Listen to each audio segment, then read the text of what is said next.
Hello, and welcome to On the Spot Reviews. I am MagicRy, and this is my buddy, SpartanSteve.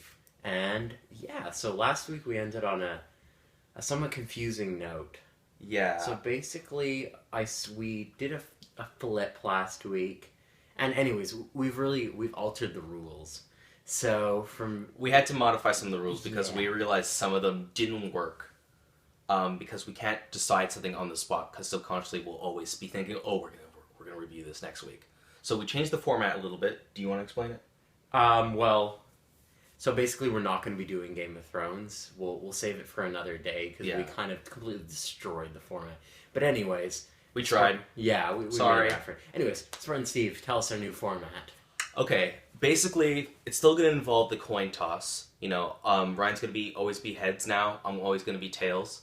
And instead of us reviewing something together, whoever the coin lands on chooses what's to be reviewed, and then the other person reviews it. So let's say it lands tails, that's me, and I ask Ryan to review insert movie here.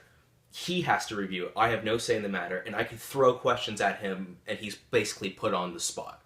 So I ask you to review Lord of the Rings, and I'm like, what do you think of Frodo and Sam's relationship? And he, against his will, he has to decide. He has to answer for that. All right, so let's do this. Coin toss. All right, coin toss. We have no idea what we're going to review.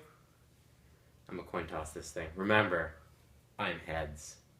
I'm tails. Tails. You don't have a tail. Oh. Sorry. But Okay. monkeys have tails. We come from monkeys. Yeah, well, we're not monkeys. Okay. At least, I'm not. Oh, I dropped it. We're doing great today. It is. Lay tails. You just picked it up like that? Yeah. All right, so it's me? Yeah. All right, so I have to pick something for you to review? You do. Okay. I've been thinking about this. Are you ready? No. You are going to review Super Mario Sunshine for the GameCube. Oh. Love that game so much. I had to make sure he knew this game and actually played through it. Oh, that is a childhood memory and a half. All right, so without me asking anything, go.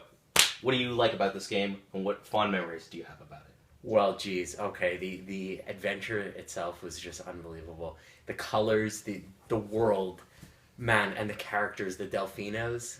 They were called Delfinos, right? I think they were called Delfinos. It took place, I remember, in Delfino Plaza. And basically Mario has this jetpack. It could turn into a jetpack, it turns into a spray nozzle, and it shoots out water. And this thing has like a mind of its own, but it is so awesome.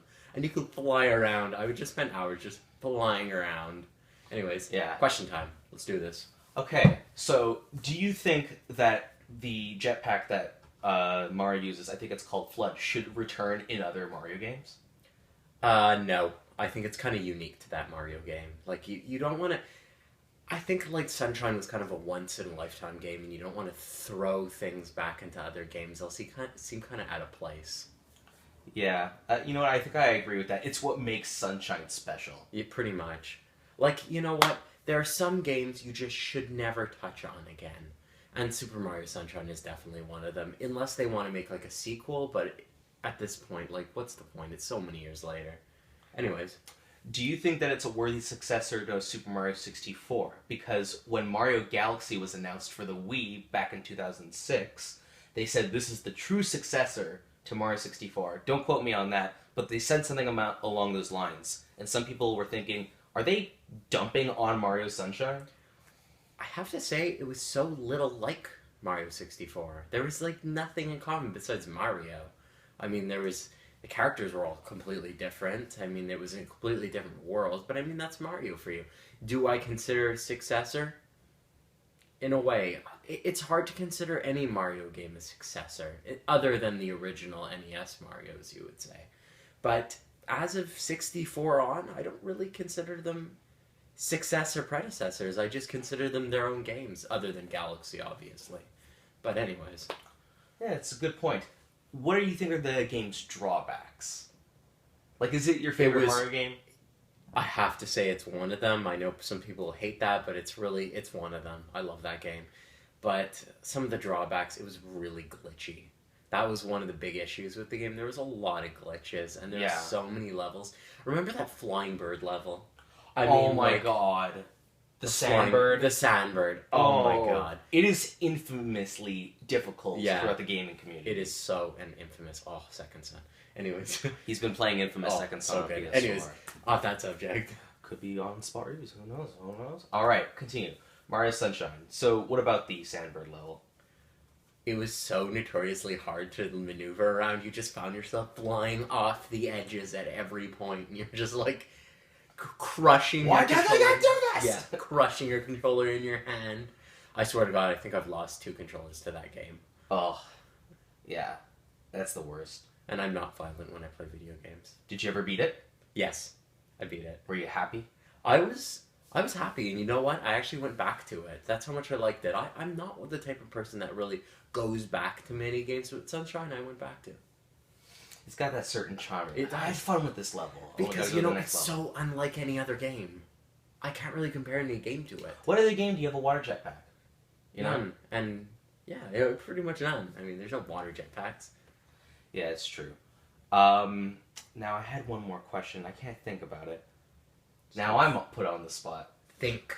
Okay, basically, faster. If you can give it a score out of 10, what would it be? Give it a 7.5. Yeah, I'm 7.5? going to stick with 7.5 because it was just so glitchy. A lot had to do with the camera. Yeah, the camera, the Sandbird levels, just one example. But I mean, it was so glitchy, but I loved it so much. Okay, man, I'm gonna change it to an 8 because it was just like okay. I'm being a little biased though because it was my childhood memory. I think if I played it now for the first time, I would give it like maybe a 7. But anyways, so alright, so on the spot reviews, give Super Mario Sunshine for the GameCube an 8 out of 10. 8 out of 10. Stay tuned next week. We have no idea what we're gonna review. We'll have to find out next week.